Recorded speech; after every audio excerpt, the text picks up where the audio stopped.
fans, Black Friday has come early this year, and we're ripping up our prices for a limited time only. Get the heaviest hitting deal of the year. Save up to 33% on all plans and stack up your fight calendar with over 150 fights a year. Live on DAZN. What a fight we have here in our main event. And then enjoy a knockout November schedule. Subscribe before November 29th. Sign up at DAZN.com/boxing. Come May next year, it will be, and it's quite crazy to think about it really, because it doesn't even seem like 3.5 years now, but come May of 2025, it would have been 4 years since Canelo Alvarez fought Billy Joe Saunders in Texas. That was a unification of Billy Joe's WBO 168-pound super middleweight world title, and Canelo had the WBA and WBC. That was his run of undisputed, which he was able to get undisputed in less than a year, 11 months. It was quite incredible, really. That's probably peak Canelo when you think about it, kind of Canelo of 2018 to about 2021. You're talking about probably Canelo at his absolute sharpest, athleticest, if that's even a word, but that was Canelo at his peak. And in that fight that night, we seen Billy Joe Saunders in very good shape, even by his standards. You know, there have been points in Billy Joe's career where he has looked in particularly good shape. There's been other points in his career where, even for some of his fights at middleweight, you've looked and just thought, like, what way did you do that weight cut? Because he's still not looked right, if you know what I mean. And Billy Joe has always been a fighter who's fluctuated in between fights. Where am I going with this? Well, there was footage emerging of Billy Joe Saunders at an amateur event, I should say. Boy, is he looking hefty, to say the least. I mean, he's got to be definitely north of 200 pounds. I want to reckon he's about 200 to 210 pounds.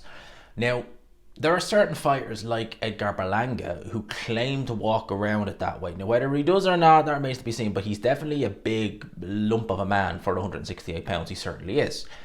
Now, I always said about Billy Joe Saunders that if he could have earlier on in his career been a bit more disciplined, he could have had a good run at 154. He never fought that weight, but he could have had a good run at that weight because he was never the biggest middleweight. And certainly at 168, I never thought that was the right weight division for him. You know, maybe, and you got to bear in mind, he was probably at the time would have been about 31, 32. So maybe he was just coming into super middleweight at that point. But maybe he was maybe a year or two off it. So maybe he would have ended at super middleweight naturally. But I always felt that he wasn't a natural super middleweight when he had his run there. Now when I see him, as I said, he's just looking, you know, like the Michelin Man. You know that guy, you know, the tire guy? That's the kind of guy. That's what Billy Joe reminds me of, with a beard. That's kind of what Billy Joe was like now. Now, he's made no official announcement on what he's doing next with regard to his career.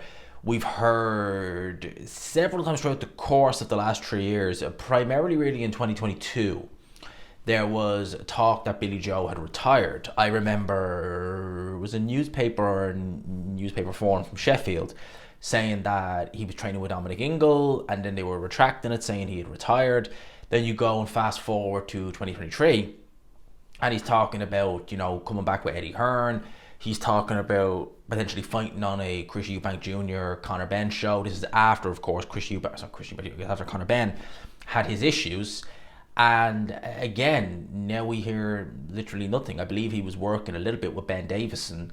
But now, as I said, you know, he's at these amateur events. He's passing on some of his knowledge to the younger generation, much younger generation, but he's passing that on. But we've no word on what he's going to do next. And Billy Joe was born, when was he born? About 88, 89, so he's got to be in his mid-30s now.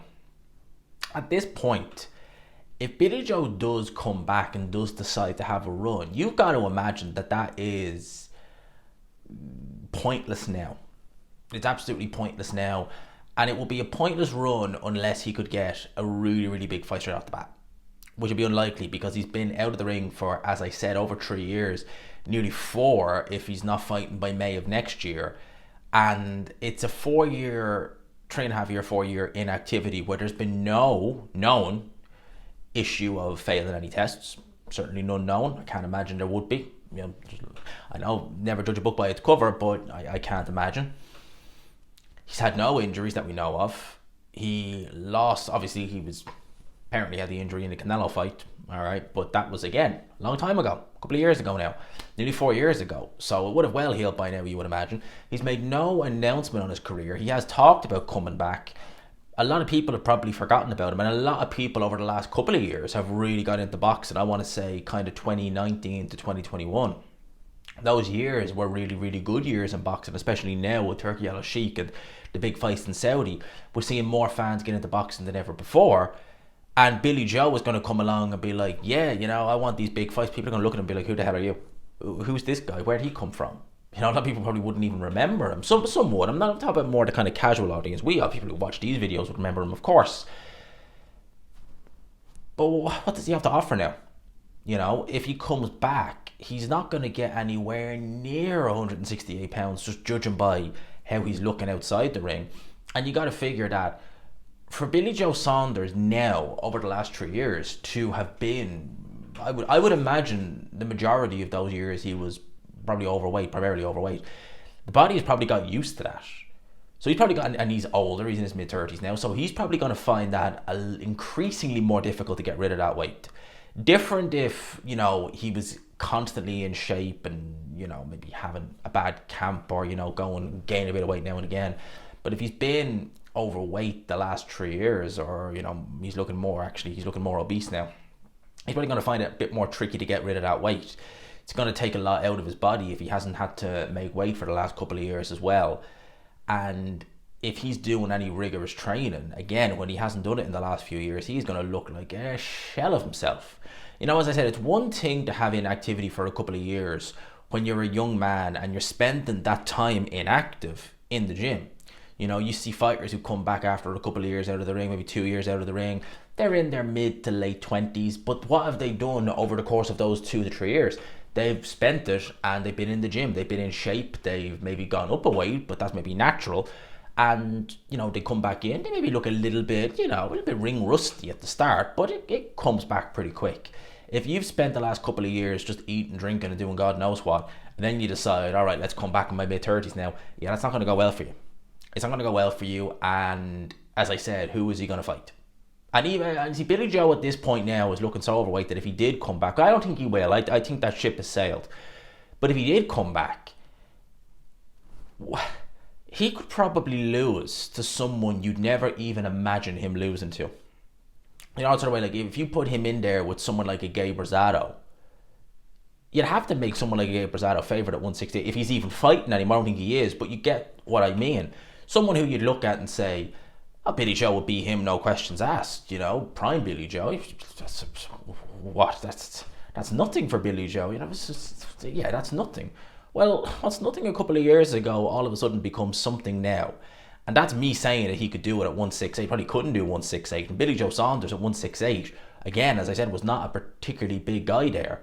He'd be absolutely dwarfed. Could you imagine him at light heavyweight? He'd be dwarfed. He'd look ridiculous. So I would imagine the end is probably, I was going to say the end is nigh, but the end has probably come for Billy Joe. We just haven't been informed of it yet. And he's probably going to be kicking himself because he made a couple of mil against Canelo.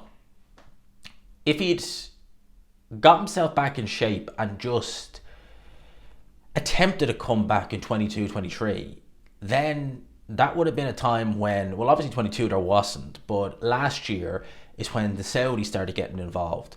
And Billy Joe Saunders, if he made a lot of money against Canelo, he could have been making that money fighting God knows who, but nowhere near probably as dangerous as Canelo in Saudi if he got the chance. I'm sure with his connections to Tyson Fury, he could have easily gotten some of those. He's probably got to be kicking himself. And that's why fighters who have a little bit left to give should always stay in shape, because you never know what's going to happen. The landscape of boxing changes. You know, he was a Frank Warren fighter for many, many years, left him to go to Eddie Hearn, because Eddie Hearn he thought could make the fights, and he did get him the Canelo fight, to be fair. But now look at Frank. Look what he's doing. And all the fighters, Nick Ball, Atelma, I'm thinking off the top of my head, Sam Noakes, amongst others, they've all signed, I don't know if I agree with them necessarily signing long-term deals, but they've all signed long-term deals. I mean, that's it, you know? So Billy Joe's always been a right cock-up, it has to be said, and I think he's done it again. If he comes back, expect nothing, really. Just expect nothing. Let me know your thoughts in the comments. I hope you enjoyed it, people. Let me know. See the clips of Billy Joe during the weekend? If you did, what do you think? Do you think he'll be back? And do you think if he did come back, it would lead to, well, anywhere? Let me know in the comments. I hope you enjoyed it. Smash the like button if you could. And subscribe, of course, as always, if you haven't already. Peace.